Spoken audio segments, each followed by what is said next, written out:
പാലായിൽ അത് പാർട്ടി തീരുമാനിക്കും. ഇതെല്ലാം നമുക്ക് ഇത് കഴിഞ്ഞ ശേഷം അറിയാം. ആരംഭിച്ചു കഴിഞ്ഞു. ഇതിനോടകം തന്നെ പാലായിൽ ജോസ് എന്ന രീതിയിൽ അത് ഞാൻ പറയുന്ന ഓരോ സ്ഥലത്തും പ്രചരണങ്ങളല്ല, ഓരോ സ്ഥലത്തും LDF ആയിട്ടുള്ള യോഗങ്ങൾ നടന്നുകൊണ്ടിരിക്കുന്നു. ഇന്ന് തന്നെ ബൂത്ത് തലത്തിലുള്ള യോഗങ്ങൾ ഇന്ന് ഉച്ച കഴിഞ്ഞുകൊണ്ട് ഈ പറയുന്ന നമ്മുടെ ജനപ്രതിനിധികളുടെ പ്രാദേശിക സർക്കാരിലുള്ള ജനപ്രതിനിധികളുടെ യോഗങ്ങളെല്ലാം നടന്നുകൊണ്ടിരിക്കുകയാണ്.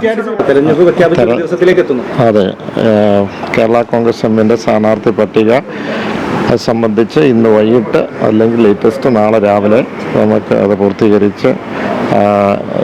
പൂർത്തീകരിക്കുന്നതായിരിക്കും. പിന്നെ MLA-മാരായിട്ടുള്ളവരുടെ സ്ഥാനാർത്ഥിത്വം നേരത്തെ തന്നെ പ്രഖ്യാപിച്ചു. ബാക്കി കാര്യങ്ങളെല്ലാം പോകുന്നു. 13ാമത്തെ സീറ്റിൻ്റെ കാര്യം ആവശ്യപ്പെട്ടിട്ടുണ്ട്, പക്ഷേ അതിൻ്റെ മറുപടികൾ കിട്ടിയിട്ടില്ല. അതോടെ വെയിറ്റ് ചെയ്തിരിക്കുന്നു. പെരുമ്പാവൂർ സീറ്റിൽ ഞാൻ ഇത്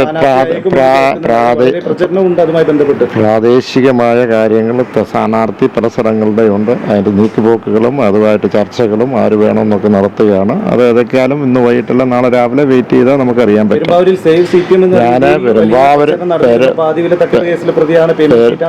പെരുമ്പാവൂർ മാത്രമല്ല, പിറവവും അതുപോലെ തന്നെ നമ്മുടെ കടുത്തുരുത്തിയും പാലാ എല്ലാം ഉണ്ട്. അത് നിങ്ങൾക്ക് അത് വൈകുന്നേരം ലിസ്റ്റ് വരുമ്പോൾ അറിയാൻ പറ്റും.